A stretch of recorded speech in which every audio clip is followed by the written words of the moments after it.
The massive council chamber stretched across 3 miles of polished crystal floor. Representatives from 847 different species sat in their designated areas. Some floated in energy fields. Others needed special breathing apparatus. A few existed as pure thought patterns displayed on glowing screens. Ambassador Krex of the Therian Empire checked his datapad for the 3rd time. Something felt wrong. In 300 years of Galactic Council meetings, the humans had never missed a session.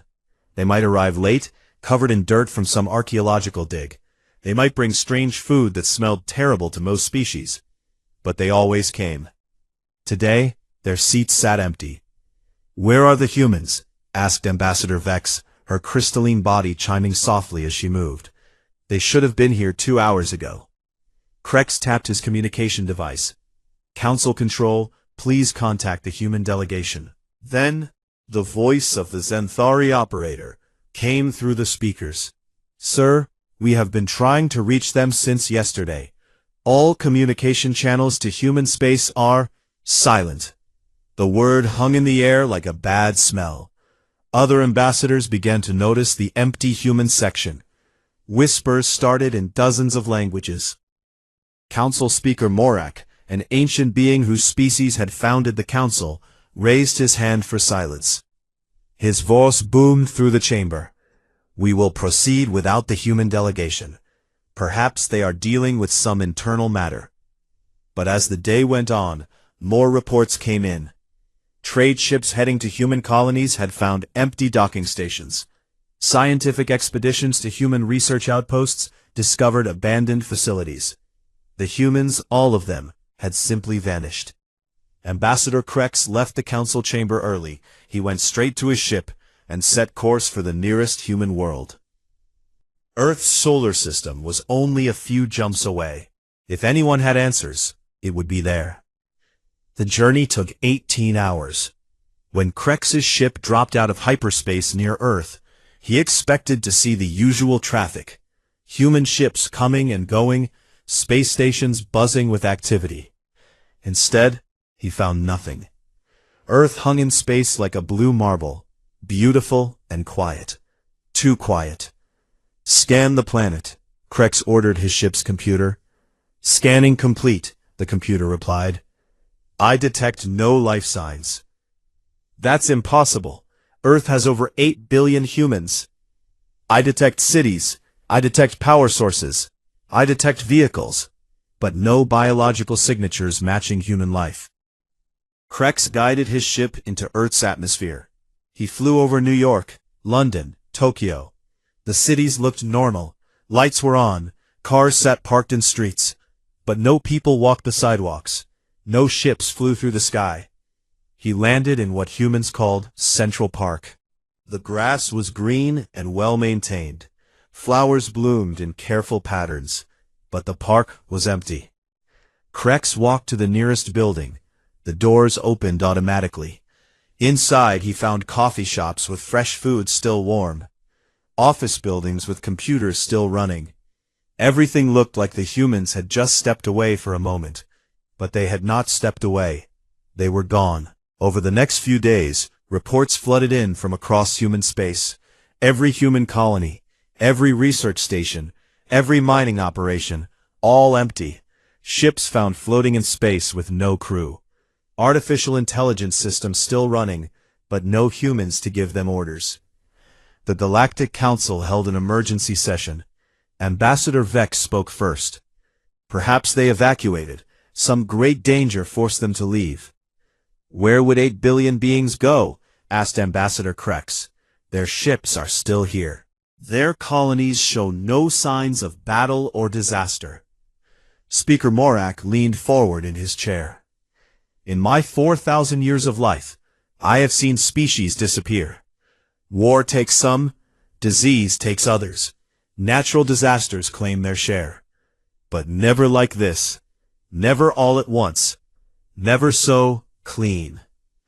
Ambassador Yorth of the Silicon Confederacy uploaded his thoughts directly to the chamber's displays. "We should investigate their technology. Perhaps they discovered something. Perhaps they evolved beyond physical form." Many species could do that. The Etherians had given up solid bodies centuries ago. The photon dancers existed as pure energy. But humans had shown no signs of being ready for such a change. They still loved their physical pleasures. Food, music, sports, art you could touch. Send exploration teams to every human world, Speaker Morak decided. Find answers. The sudden disappearance of an entire spacefaring species concerns us all. But the exploration teams found nothing useful. Human cities remained perfect and empty. Their technology still worked. Their artificial gardens still grew. Even their pets were gone. Dogs, cats, birds, every living thing that had shared space with humans. Krex stood in the Human Council offices 3 days later. The humans had always decorated their space with images of their homeworld, pictures of forests and oceans, mountains and deserts. Now these images seemed like memories of something lost forever. "Computer," he said to the room's AI system, "where did the humans go?" "I am sorry, Ambassador Krex," the computer replied in its pleasant voice. "I do not have that information." "When did they leave?" "I have no record of departure." "Are they planning to return?" "I have no data on human intentions or whereabouts." The AI knew everything about running human society. It could control their shits, manage their cities, tend their farms, but it knew nothing about where its creators had gone. That night, Krex filed his report with the Council. 8 billion humans had vanished without a trace. No signs of struggle, no farewell messages, no explanation. They had simply ceased to exist in normal space. Other ambassadors suggested theories: time travel, dimensional shift, mass kidnapping by unknown forces. But none of the theories felt right. None explained the perfect preservation of human civilization. As Krex prepared to leave human space, he looked back at Earth one more time. The planet continued its slow rotation around its star. Weather patterns still moved across its surface. But the world felt hollow, empty, like a stage after the actors had gone home. He did not know that other eyes were watching human space. Ancient enemies that had waited in the dark between galaxies. They had tried to enter Council space many times over the centuries. Each time, something had stopped them. Now, for the first time in 300 years, they sensed no resistance. The hunt could begin again. 3 weeks after the humans vanished, the first attack came from the edge of known space. The mining colony of Kepler 442b sent out a distress signal at 0347 hours Galactic Standard Time. Then the signal cut to static. Council ships rushed to investigate, but found only empty space where a thriving mining operation had existed for 200 years. Not destroyed, not damaged, gone, as if someone had erased it from reality. Admiral Torvin of the Altarian Defense Fleet studied the sensor readings with growing concern. "There should be debris," he told his science officer. "Energy signatures, something. You cannot make a space station and 3,000 beings simply disappear." "Sir," the science officer replied, "according to our instruments, there was never anything here." But Admiral Torvin had been to this colony many times. He had friends there. The Kepler mining facility had extracted rare crystals used in faster-than-light engines. Half the galaxy's ships depended on those crystals. The facility had been there. Now it was not. Reports came in from other rim territories. The agricultural world of New Ceres had gone silent. A research station studying black holes had stopped transmitting. Trading posts along the frontier routes reported strange shadows moving between the stars.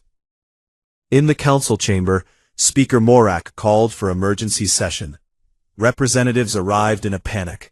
Some species had already begun evacuating their outer colonies. "Show us what our scouts have found," Morak commanded.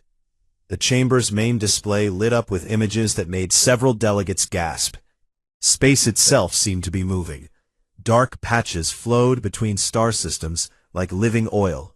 Where these patches passed, matter simply stopped existing. Ambassador Vex's crystalline form rang with fear harmonics. "What are those things?" "We call them devourers," said Admiral Torvin. "Our oldest records mention them. They consumed the precursor civilization 12 million years ago. We thought they had moved beyond our galaxy." More images appeared, ships that looked like they were made of bone and shadow. They moved in ways that hurt to watch, folding space around themselves. Everything they touched became part of them. "There are more threats," Admiral Torvin continued. "Hive minds are attacking the spiral arm colonies. They turn entire populations into extensions of a single consciousness. The Silicon Confederacy has lost contact with 6 worlds in 2 days." Ambassador Yorth projected his distress in flashing colors. "Mao people are uploading themselves into emergency servers, but the hive minds can corrupt digital consciousness. We cannot hide from them." The worst news came from the exploration ship Wanderer. Captain Zex, a veteran of many deep space missions, appeared on the communication screen. His fur was white with stress. "Council, we have encountered something at the edge of the Great Void. They call themselves the Void-Touched. They exist between dimensions. They can change the laws of physics in local space. My crew watched them turn a star inside out. Gravity flowed upward. Time moved backward. 3 of my officers no longer exist in any timeline." The chamber fell silent. These were threats from the galaxy's darkest myths. Enemies that had destroyed civilizations when the universe was young. "How many are coming?" Speaker Morak asked. "All of them," Captain Zex replied. "Every nightmare our ancestors faced. They are converging on Council space from every direction. It is as if something that kept them away has been removed." Ambassador Krex felt ice in his blood. "When did these attacks begin?" 3 weeks ago, sir. The same day the human delegation failed to appear for the council session. The timing could not be chance. But what did it mean? Over the following days, the attacks intensified. The Devourers consumed 7 more star systems. The hive minds converted the entire Arcturus sector. The Void-Touched turned a nebula into a portal to somewhere that existed in negative space. Council defense fleets moved to intercept the threats. The results were disasters. The mighty Centaurian battleships fired their planet-killing weapons at the Devourers. The energy beams simply vanished into the dark patches. Then the Devourers flowed over the ships, and they ceased to exist. The Therian Empire's robot fleet attacked the hive minds. Within hours, every artificial intelligence had been converted. The robots turned on their creators with perfect coordination and ruthless efficiency. The photon dancers tried to fight the Void-Touched in energy form. They emerged from the battle as geometric shapes that screamed in colors that had no names. Advanced civilizations that had kept peace for millennia found their weapons useless against enemies that operated by different rules. Ambassador Krex worked through the night in his private quarters, studying ancient databases. The oldest records in Council archives mentioned these threats. But the records also mentioned something else. Guardians, Watchers, species that fought the darkness so others could live in the light. He found references to the Iron Warriors who had held the line against the Devourers 2 million years ago. They had died to the last soldier, but bought time for younger species to evolve and grow strong. The Songweavers had fought the hive minds in battles across the galactic core. Their music had kept individual consciousness alive, even as the hive consumed worlds. They sang until their voices failed and their spirits broke. The reality anchors had opposed the Void-Touched by their very existence. They stabilized space-time by believing in consistent physical laws. When they finally despaired, the Void-Touched had poured through the cracks they left behind. Every guardian species had fallen eventually, but each had bought time. Each had pushed back the darkness long enough for new civilizations to arise and take up the watch. Krex realized with growing horror that the pattern had continued into the present. Someone had been holding the line against these ancient threats. Someone the Council had never recognized or thanked. He thought about the humans, their strange fascination with warrior stories, their tendency to volunteer for the most dangerous assignments, their colonies always placed in the most remote and risky locations. The humans had claimed they enjoyed exploring. They said they liked frontier life. They built their settlements on worlds others considered too dangerous or too far from civilization. But what if that was not the real reason? What if the humans had been doing what the guardian species had always done? Fighting monsters, so others did not have to know monsters existed. Krex's hands shook as he accessed the Council's strategic database. He looked at human colony locations over the past 300 years. Every single settlement was positioned at what military analysts would call a defensive point. Mountain passes in space, choke points between sectors, early warning positions along invasion routes. The humans had not been exploring. They had been standing guard. And now they were gone. As Krex completed his research, another alert flashed on his screen. The void touched had just erased the Andromeda Deep Space Observatory. The ancient enemies were only 12 days from the Council core worlds. Time was running out. Ambassador Krex landed his ship on the human colony world of Haven's Rest. He had come here many times for trade negotiations. The humans grew excellent coffee and made art that somehow touched the soul.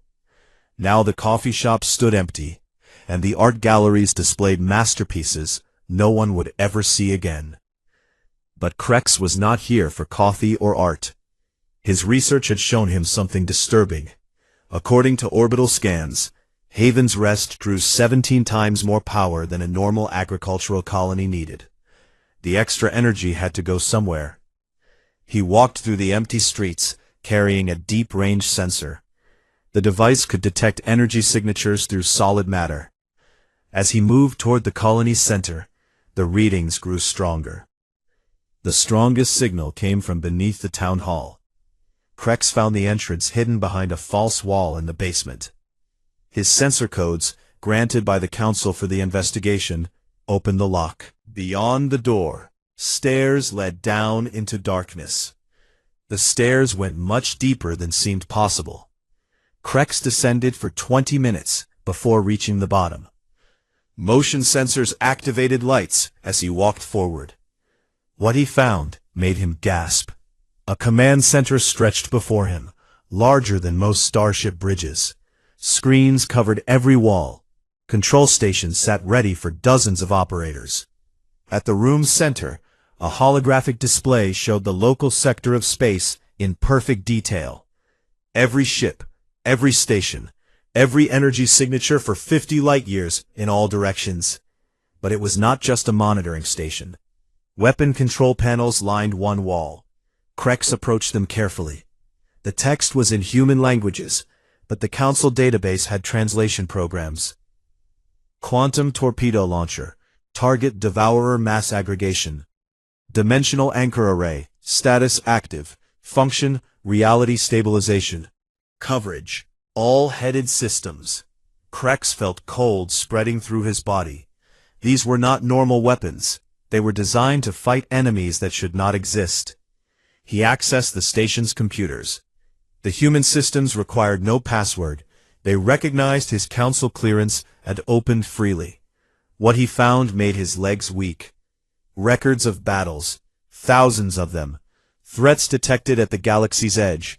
Response forces deployed. Contacts eliminated before they could reach inhabited space. The dates went back 300 years. Every human colony had been built around facilities like this one. Every human settlement was a fortress disguised as a farm or research station. Krex called up the most recent entries. 3 weeks ago, The sensors had detected massive movement from the dark space beyond the galaxy. Enemies not seen for eons were stirring. The automated systems had tried to alert the human operators, but the humans were already gone. Fascinating, is it not? Krex spun around. A human stood in the doorway, but something was wrong with her. She was too pale, too thin. Her eyes held depths that seemed to look into spaces beyond normal existence. "You are human," Krex said. "Where are the others? Where did they go?" The woman smiled sadly. "They went to war, Ambassador, as we always have. My name is Sarah Chen. I am what humans call a ghost in the machine. My consciousness was uploaded to maintain critical systems while the living fought our last campaign." "Last campaign?" Sarah gestured to the screens around them. "For 300 years, we have held the line against the old enemies. Every time they gathered strength, we struck first. We kept them scattered. We prevented them from coordinating their attacks. But we always knew this day would come." She touched a control panel. The holographic display changed, showing massive fleets moving between galaxies. Ships that looked like living nightmares. Entities that existed in more than 3 dimensions. The Devourers, the Hive Minds, the Void-Touched, all the ancient evils. They have finally learned to work together. The combined threat is too great for conventional defense. Krex stared at the display. There were so many enemies, enough to consume not just the galaxy, but all the galaxies in the local cluster. "Your people knew this was coming?" "We have been preparing for it since we first learned of the old enemies. Every human colony was a monitoring post. Every human ship carried weapons designed to hurt things that could not be hurt. Every human soldier trained to fight impossibilities." Sarah led him to another section of the command center. Here, the walls displayed something that made Krex's soul ache. Photographs of humans, millions of them. Each image showed a person who had died fighting monsters in the dark spaces between stars. "These are our honored dead," Sarah explained. "They fell protecting species who never knew they existed. Children who fought nightmare entities so alien children can sleep safely. Parents who died in dimensions where death is not the worst thing that can happen." The scale of sacrifice was overwhelming. For 3 centuries, humans had been dying in secret battles. They had paid a price in blood and sanity to keep the galaxy safe. "Why?" Krex whispered. "Why did you not tell us? We could have helped." Sarah's laugh held no humor. "Could you have helped, Ambassador? Your species builds beautiful art. You write poetry that moves the soul. You create music that brings joy across the galaxy. Could you teach a child to kill something that feeds on hope itself? Could you send soldiers to fight in places where mathematics stops working?" Krex had no answer. "We told you we were explorers because that was kinder than the truth. We let you think we were strange because it was better than you knowing how necessary we were. Every species should have the chance to grow without facing the darkness too soon." She showed him more records. Human children trained from birth to fight enemies their minds could barely comprehend. Scientists who went insane studying weapons that violated the laws of physics. Soldiers who returned from battles speaking of colors that did not exist, and sounds that unmade reality. "The cost was destroying us," Sarah continued.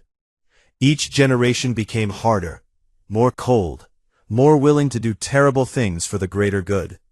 We were becoming monsters ourselves to fight monsters. So we chose a different path." The holographic display changed again. This time, it showed empty space. But Krex's instruments detected something massive moving through dimensions beyond normal perception. "The living humans did not disappear, Ambassador. They went hunting. They followed our enemies back to their source. They are fighting now in spaces where thought becomes reality and reality becomes nightmare. They are trying to end this threat forever. Will they succeed?" Sarah was quiet for a long moment. I do not know. The battles are being fought in places where success and failure have no meaning, where victory might mean becoming something that is no longer human. Alarms began sounding throughout the facility. Sarah's form flickered like a bad transmission. They come, she said. The first wave of enemies has reached the outer colonies. My time is ending. The system will shut down soon to prevent capture by the hive minds. What should we tell the council? Tell them the truth. Tell them what we did and why we did it. Tell them that some prices must be paid so others can remain innocent. Sarah began to fade. And tell them that if the living humans fall in their last battle, the galaxy will need new guardians. Someone must stand watch. Someone must fight the darkness. Her voice became a whisper. Someone must pay the price. The lights went out. Emergency power kicked in, then failed. In the growing darkness, Krex heard the sounds of systems shutting down forever. He ran for the surface, carrying the weight of terrible knowledge. Behind him, the Guardian station fell silent. All across human space, similar facilities were going dark. The Watchers were gone. The Guardians had fallen. And the ancient enemies were coming home. The Council emergency session lasted 18 hours. Ambassador Krex's report had shaken every representative to their core. The humans had not been explorers or merchants. They had been guardian angels, fighting demons so others could sleep peacefully. Now the demons were coming, and the angels were gone. Speaker Morak stood before the assembled delegates. His ancient face showed strain that 4,000 years of life had not prepared him for. We must defend ourselves. Alert every military force in Council space. Prepare for total war. Admiral Torvin activated the strategic display. It showed a galaxy being consumed from the edges inward. The Devourers had taken 40 systems in 5 days. The hive minds controlled entire sectors, turning billions of beings into extensions of alien consciousness. The void touched left regions of space where physics no longer worked correctly. Our combined fleets are moving to intercept, Admiral Torvin reported. Every species has contributed their best ships and warriors. We have 7,000 vessels forming a defensive line at the Barrier Nebula. The Barrier Nebula had been the edge of truly safe space for millennia. Beyond it lay the frontier territories where only the humans had chosen to settle. Now it would be the last line of defense for galactic civilization. Ambassador Vex chimed with worry. What weapons should our forces use against these enemies? Our files from the human stations show that normal weapons are useless. Admiral Torvin looked uncomfortable. The human records describe weapons we do not understand. Quantum disruptors that unmake matter at the subatomic level. Psychic scramblers that confuse hive-mind connections. Reality anchors that force the laws of physics to work properly. Can we build these weapons? Our scientists are trying. But the human technology is based on principles we have never studied. They were fighting a war we did not know existed. It will take years to understand their methods. Years they did not have. The ancient enemies would reach the Barrier Nebula in 4 days. The first battle reports came in 72 hours later. Admiral Torvin's face was gray with shock as he addressed the council. The Altarian Third Fleet engaged Devourer forces at coordinates 847.3. The enemy appeared as a cloud of living darkness, 3 light minutes across. Our ships fired everything: plasma cannons, antimatter torpedoes, gravity bombs. The weapons had no effect. He paused, gathering strength to continue. The darkness touched the flagship Eternal Glory. The ship did not explode or break apart. It simply stopped existing. Sensors cannot detect any trace that it was ever there. 8,000 crew members erased from reality. Similar reports flooded in from across the battle line. The Tharian Empire's robot fleets had encountered the hive minds. The enemy sent psychic transmissions that infected artificial intelligences instantly. Within minutes, every robot ship had turned against its own creators. The Crystalline Confederacy tried to fight the Void Touched with pure energy weapons. The reality-warping entities had responded by changing the nature of energy itself in local space. Light became solid. Heat flowed upward. Cause and effect reversed. The crystal ships found themselves exploding before they fired their weapons. "How many ships have we lost?" Speaker Morak asked. "All of them," Admiral Torvin replied quietly. 7,000 vessels, the most advanced fleet in galactic history, gone in 6 hours. The council chamber fell silent, except for the sounds of species processing grief in their own ways. Crystalline beings chimed funeral songs. Energy creatures dimmed their glow. The few remaining robot delegates projected probability calculations that all showed the same result: total extinction within weeks. Ambassador Yorth uploaded his analysis directly to the chamber displays. The human records show they fought these enemies for 3 centuries. How did they succeed where we failed in hours? Krex had spent the last 3 days studying human battle tactics. What he found was horrifying.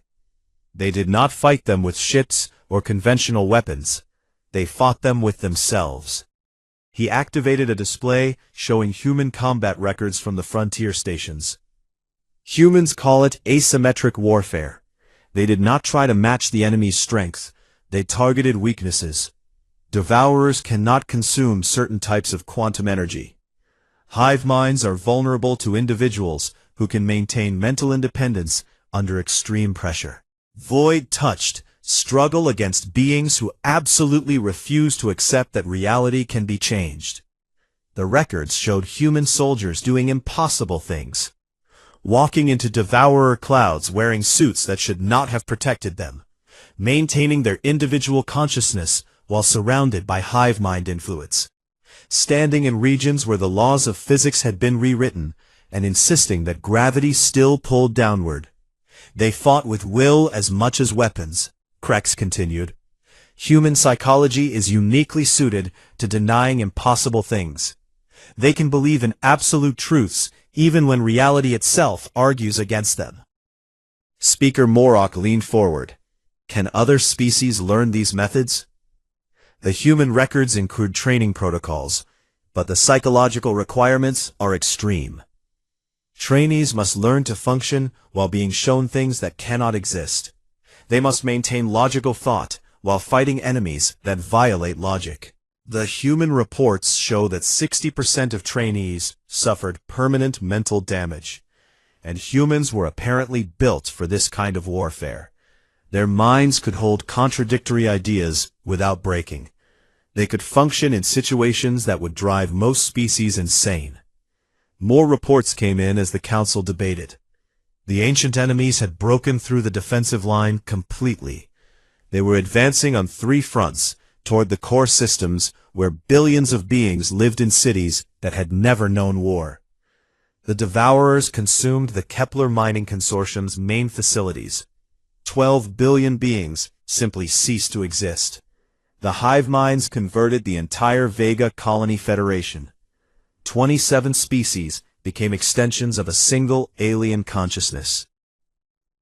The Void Touched reached the Centauri Research Complex and turned it into a gateway to dimensions where mathematics screamed. How long until they reach the Council Worlds? Ambassador Vex asked. Admiral Torvin consulted his tactical displays. At current speed, 6 days, but they are accelerating. The more they consume, the stronger they become. 6 days to evacuate 30 trillion beings from the core worlds. But evacuate to where? The enemies came from every direction. There was nowhere to run that they would not follow. In the depths of space, ancient evils that had slept for eons awakened fully. They remembered the taste of civilized worlds. They hungered for the energy of advanced cultures. And now, for the first time in 300 years, no one stood in their way. The guardian angels had fought their last battle in dimensions beyond mortal understanding. The shield that had protected galactic civilization was gone. As the reports grew worse, Krex found himself thinking about the human he had spoken to. Sarah Chen, the ghost in the machine. Her last words echoed in his mind. Someone must stand watch. Someone must fight the darkness. Someone must pay the price. But who could pay such a price? Who could become what the humans had been? Who could sacrifice their innocence, their sanity, their very humanity to hold back the tide of cosmic horror?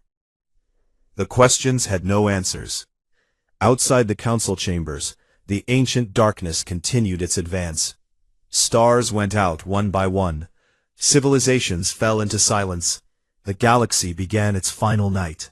And in the spaces between realities, where thought became nightmare and hope turned to ash, the last humans fought battles that would determine whether anything at all would survive to see another dawn. The council worlds were burning. From his command ship, above the planet Harmony, Admiral Torvin watched the last evacuation shuttles flee toward deep space. Below, the beautiful crystal cities that had taken millennia to build were being consumed by living darkness. All civilian ships are clear of the system, his communications officer reported. But Admiral, where can they go? The enemy has taken everything. Admiral Torvin had no answer. In 6 days, the ancient enemies had destroyed the greatest civilization the galaxy had ever known. The Devourers had consumed 1,000 worlds. The hive minds controlled entire sectors. The Void Touched had turned region after region into spaces where reality itself was broken. "Sir," the sensor operator called out, "I am detecting massive spatial distortions at the edge of the system." Admiral Torvin looked at the display. Space was tearing apart. Cracks of impossible light appeared in the darkness between stars. Through the cracks, he could see glimpses of other dimensions, places where colors had no names, and geometry followed different rules. "What is it?" "Unknown, sir. The readings do not match anything in our databases." The cracks grew larger. Energy patterns poured through that made the ship's instruments scream warnings. Admiral Torvin was about to order his fleet to retreat when something emerged from the tears in space. Ships. But they were unlike anything in Council records. They moved like living things, flowing through space instead of flying. Their hulls seemed to exist in more than 3 dimensions, creating visual effects that hurt to observe directly. "Scan them," Admiral Torvin ordered. "Sir, I am detecting human life signs, but the readings are wrong. These humans do not register as entirely existing in normal space." More ships emerged from the dimensional rifts, hundreds of them, then thousands. They arranged themselves in formations that looked random but felt deeply meaningful, like words in a language the mind could not quite understand. A communication signal reached Admiral Torvin's ship.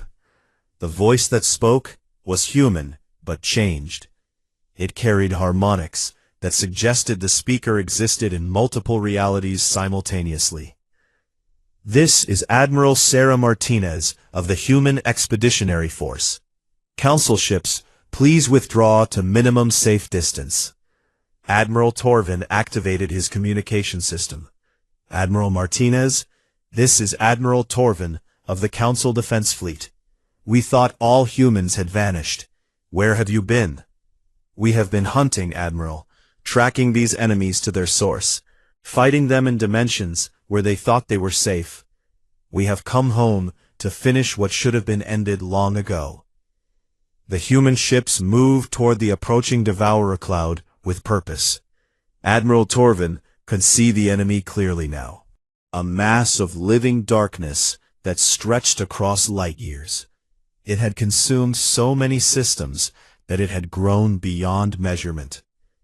"Admiral Martinez, our weapons have no effect on these entities. How do you plan to fight them?" "We learned new ways of war, Admiral. We became something that can hurt them." The human fleet spread out in patterns that defied tactical logic. Some ships moved backward through time. Others existed in several locations simultaneously. A few seemed to phase in and out of reality itself. Then they opened fire. The weapons they used were not energy beams or missiles. They fired concepts. Absolute truths that reality could not deny. The idea of ending fired into something that had no beginning. The concept of limitation aimed at entities that believed they were infinite. The devourer cloud recoiled as if struck. Sections of the living darkness simply stopped, not destroyed or dispersed. They stopped existing as a possibility. Impossible, whispered Admiral Torvin, science officer. They are using philosophy as a weapon. The battle continued across multiple dimensions. Admiral Torvin watched his instruments try to process events that followed no known physics. Human ships fired the concept of individual identity at the hive mind forces. The alien collective consciousness began to break apart as billions of absorbed beings remembered that they were separate people. Other human vessels targeted the void touched with absolute belief in consistent reality. Where the humans insisted that space and time worked according to natural laws, the reality-warping entities found their powers failing. "Admiral," came another voice over the communication channel. This one sounded older, more tired. "This is Captain James Harrison. I wanted to apologize for leaving without explanation. We knew the final war was coming. We had to fight it where these entities were born, in the spaces between dimensions." Admiral Torvin stared at the display. The tide of battle was turning. The ancient enemies that had seemed unstoppable were being driven back by humans who had learned to fight impossibility itself. "Captain, what did you find in those other dimensions?" "We found the truth, Admiral. These entities are not evil by choice. They are mistakes, errors in the code of reality. They exist because someone, somewhere, once imagined that they could exist." The human ships pressed their attack. Admiral Torvin watched as the devourer cloud began to shrink. The hive minds lost their coordination. The void-touched found themselves trapped in normal space, unable to escape to their dimensional refuges. "We learned that some mistakes can only be corrected by becoming something that should not exist ourselves," Captain Harrison continued. "We paid a price, Admiral. We are not entirely human anymore. We exist in multiple realities. We think in dimensions your mind cannot process. Some of us remember being born before the universe existed." Admiral Torvin felt a chill. "What are you saying?" "We became guardians, Admiral, but guardians of something larger than just this galaxy. We learned to protect the very idea of existence from things that should never have been imagined." The battle reached its climax. The human fleet surrounded the remaining enemy forces in a sphere of absolute impossibility. Admiral Torvin watched as space itself began to heal. The torn regions where the void touched had broken reality, started to return to normal. The consumed matter that the devourers had erased slowly came back into existence. But the humans paid a price for this victory. Their ships began to fade, not destroyed, but becoming less real, moving back toward the dimensional rifts they had emerged from. "Admiral Martinez," Admiral Torvin called out, "are you leaving again?" "We must, Admiral. We exist in too many realities now to stay in just one. But we will be watching. The galaxy will be safe." "Will we see you again?" A long pause. Then a different voice answered, one that sounded very young and very old at the same time. "You will see our children, Admiral. Humans who choose to remain fully in your reality. They will rebuild their colonies. They will seem normal. But some of them will carry the knowledge. Some will stand ready to become what we became, if the need ever arises again." The human fleet was almost gone now, fading back into dimensions beyond normal perception. But the space they left behind was clean. The ancient enemies were gone, not just defeated, but corrected. The mistakes in reality had been fixed. "Admiral," his communications officer said quietly, I am receiving a message from the evacuated populations. They want to know if it is safe to return home. Admiral Torvin looked at the space where impossible battles had been fought and won. The stars were shining again. Space was healing. The nightmare was over. "Tell them yes," he said. "Tell them the Guardians have come home." As his ship turned toward the Council worlds, Admiral Torvin thought about what he had witnessed. Humans had sacrificed their very humanity to save a galaxy that had never known it needed saving. They had become something beyond mortal understanding, to fight enemies beyond mortal comprehension. And they had done it willingly, quietly, without asking for recognition or reward. In the depths of space, reality settled back into its proper patterns. The ancient darkness was gone. And somewhere in dimensions beyond naming, the Guardians kept their eternal watch, making sure that some mistakes would never be repeated. The Council would remember. They would tell the story of Earth's children who vanished in silence and returned as saviors. They would finally understand that true courage was not the absence of fear, but the willingness to become something terrible so others could remain innocent. The stars shone a little brighter. The darkness held no terrors. The Guardians were home.